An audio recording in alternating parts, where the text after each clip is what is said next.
Hello guys, what is up? It's your boy Spooky Noodles or Spook or Nicholas Gray, whatever you want to call me, that's okay. I am here with a book mail video. Today we are talking about, well, books. Well, today I got one book, but I also have two bookmarks and a few other things. So, yeah, I thought I'd start off with the little other things and then bookmarks and then book. So yeah, this should be a fun one. So strap in and let's get going. So the first thing I have here, I ordered something from John Wayne Comic Alley. Spoiler alert, I ordered bookmarks and they came with a few things. So I'm here to show those things off and then I'll show off the bookmarks and then the book. So here we go. First thing we got is a holographic sticker. It says John Wayne is dead, and I've been wanting to get one of these stickers to put on my laptop, so now I have it for my laptop, so that's cool. Then he drew these things for me. I don't know what to do with these, but I would like to keep them. I just don't know how to keep them, you know. But the fact that he took the time to draw these is just awesome. Here's another one. I don't know what side to show you. There you go. And then he gave me two thank you little things. And then he gave me a letter or a note. And I'm not going to share it with you guys. I've already read it. It meant a lot to me. Almost made me tear up. But I'm very gracious to have a friend like John Wayne Comic Alley. And yeah, so I can't wait to see him at the next convention. He's an awesome dude, and I just love him to death. He's an awesome guy, so yeah. All right, now on to the bookmarks. So, like I said, John Wayne Comic Alley, he's an author, a guitarist. I mean, he does a lot of things. He's just a multi-talented person.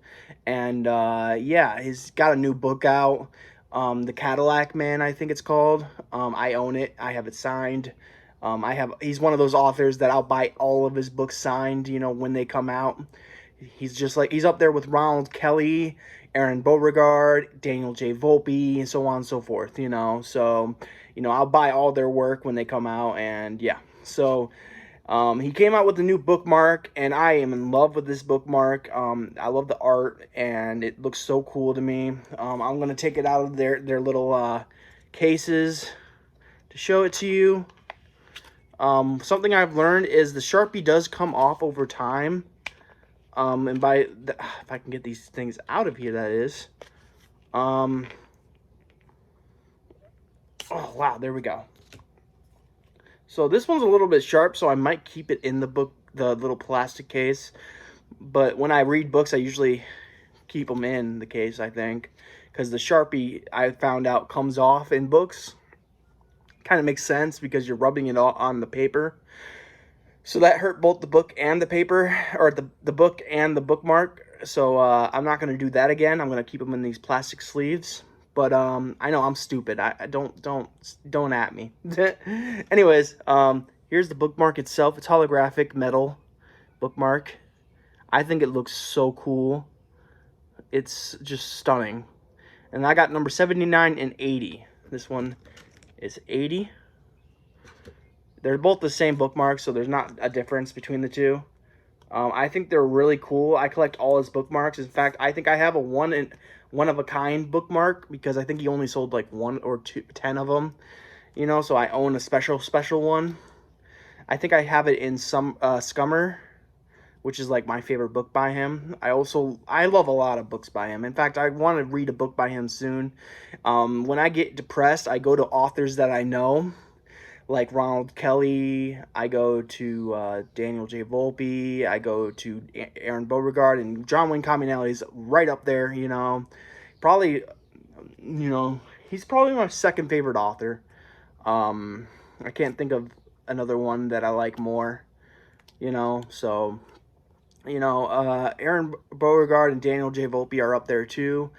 And then Ronald Kelly, obviously, is number 1. But John Wayne Comic Alley holds a special place in my heart. He's a number 2 spot. He's amazing. He's just an amazing dude, and I love him to death. You know, I can't wait to see him at another convention. So, yeah. But these are the bookmarks he gave me, and I'm so happy to have them. And, yeah.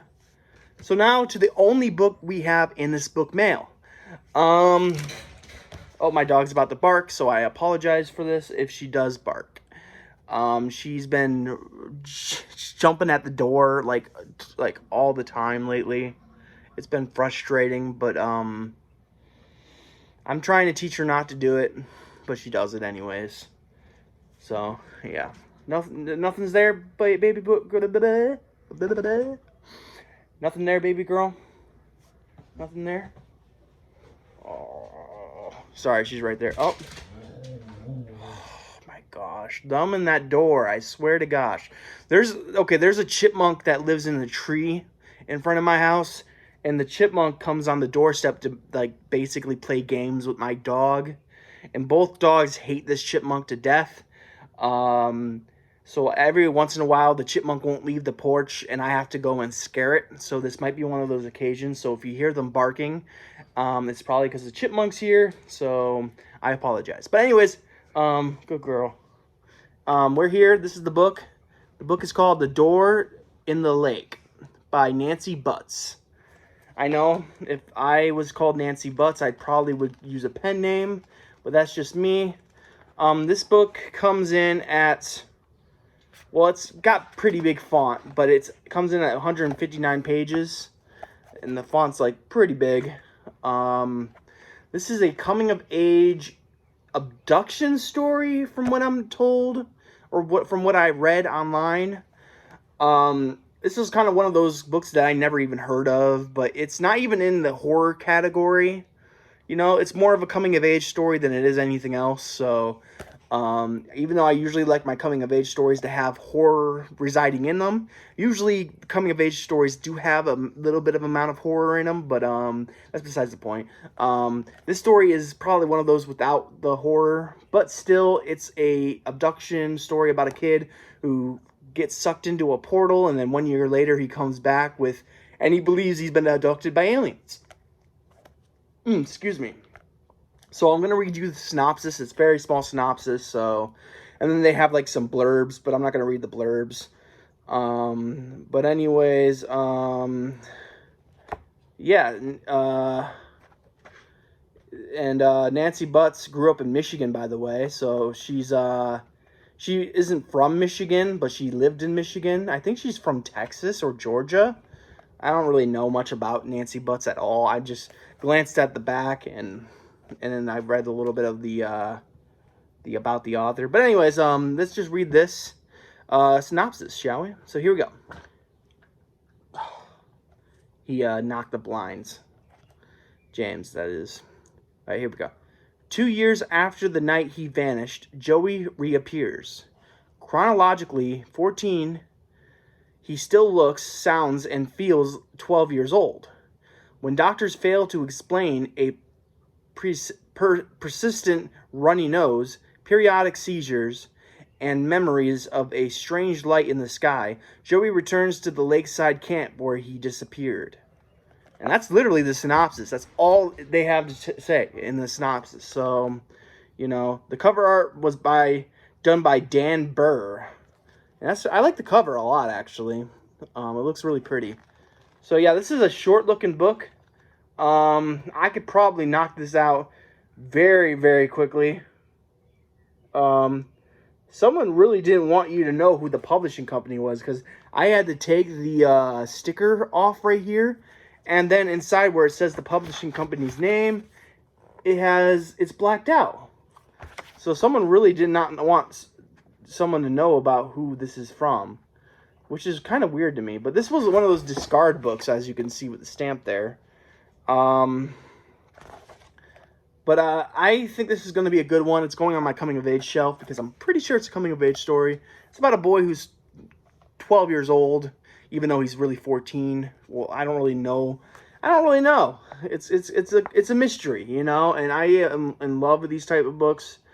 I love coming-of-age stories, and yeah, I just had to get this one. So, yeah, there's this sticky stuff on the back that I'm trying to get off.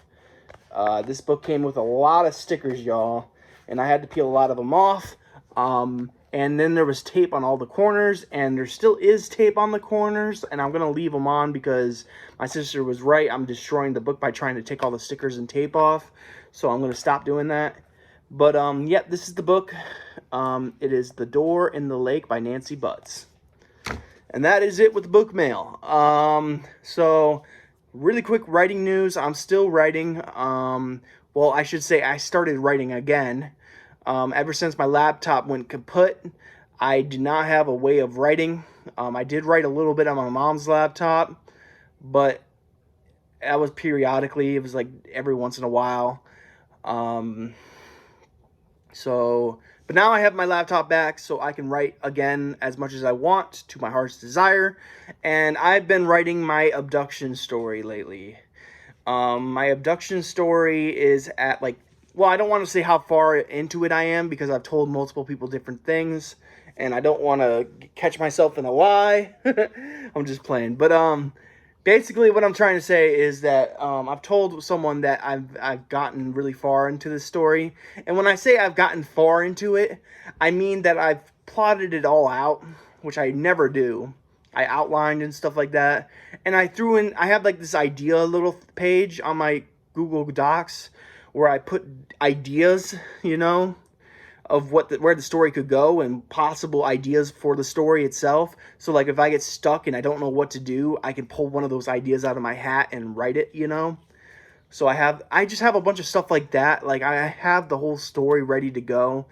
But technically I've only written like 3,000 words. And I'm hoping this is a small novella. I'm aiming for at least, I don't know,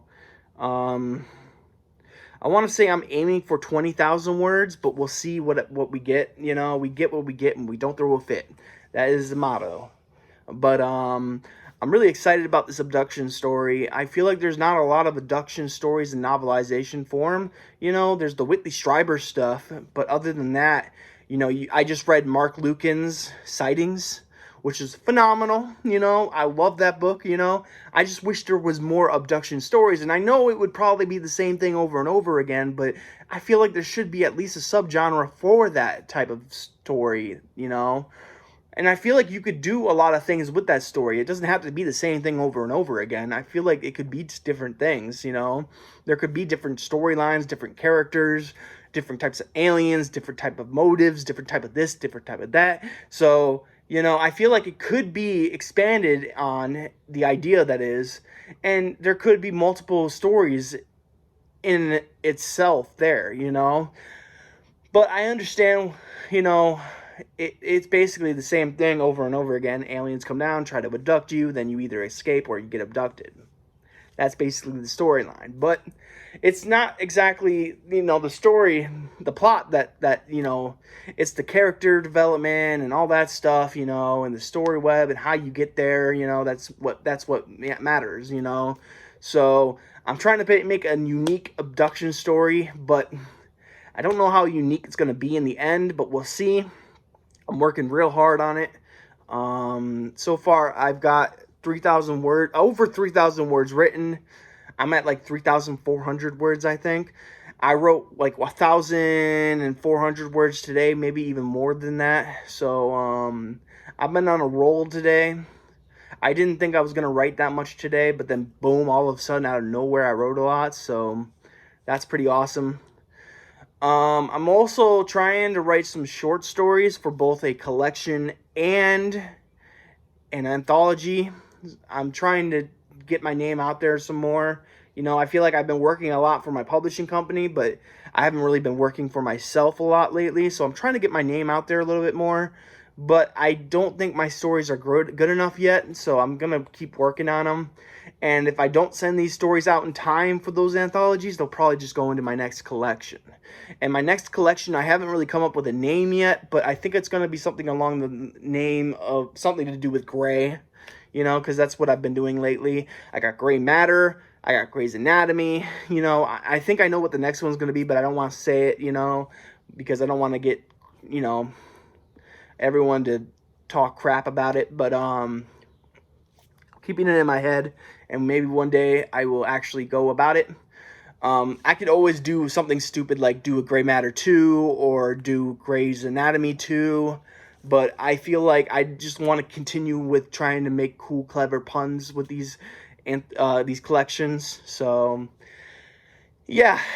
But that's really all the writing news I have. Like I said, I was writing some stories, and I've been writing, writing as much as I can in this period of time I have. Tomorrow I go back to work, and I work 4 days, maybe. Last week I did not work a full week. I worked the first day, but then I took some personal time because things have been hectic at home. Then I worked a full day, but then the next 2 days I worked maybe 3 hours and then maybe 1 hour.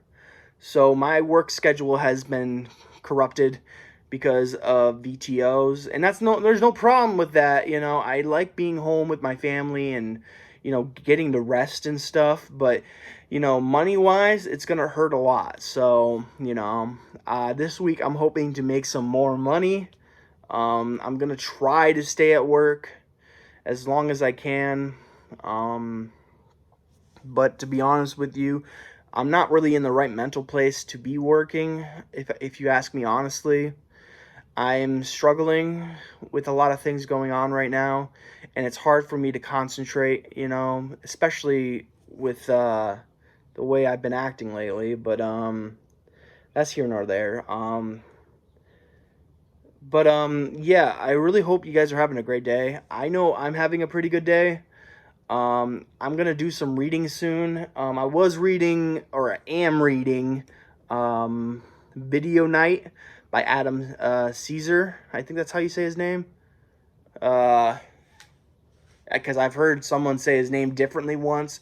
I don't know if the person was screwing with me or not, but I've heard Adam Caesar say his name Adam Caesar, so I think that's his name. I should be the end all tell all. If he says his name's that, then it should be that. But I have a lot of people that tell me to say his name otherwise or differently. But yeah, Adam Caesar, Video Night.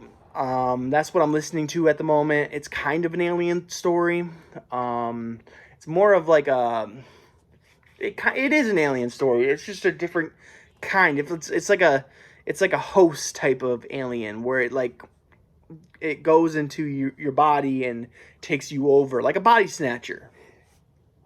But so it's not really like a extraterrestrial type of alien, if you know what I mean. Oh, I guess it is, but you know what I mean. It's not like your ant, like Green Men or the Greys, and stuff like that. So yeah, I'm enjoying it. It's just not what I'm really looking for. I'm looking for abduction horror, and it's just not really filling that void that I have in me right now. I've been watching a lot of abduction horror movies. Like I just watched the Phoenix Tapes '97. That was really good. It's a found footage movie, and it's decent. Is it my favorite found footage movie? No. I think my favorite found footage movie goes to that one Bigfoot movie. I forget what it's called, but that one was like my favorite found footage movie I've ever watched. But there's also a lot of good found footage movies. You just gotta look for them, like what's it called? I think it's called Quarantine. I'm not really sure what it's called, but they made an American version, which is really good. Is it called Quarantine? I don't remember what it's called, but it was a really good movie. That was a good found footage movie. Cloverfield was a good found footage movie, and the list goes on. There's a lot of good found footage movies, but the Phoenix Tapes, that was a good abduction movie. I recently watched Dark Encounter, I think it's called. That was a pretty good alien abduction movie with a really cool twist at the end. So that was really cool. And so on and so forth. But anyways, I think I've talked a lot, so I think I'm going to end the video now. I hope you guys are having a great day. I hope you have a spooky night, and I'll catch you in the next video. Peace out, guys.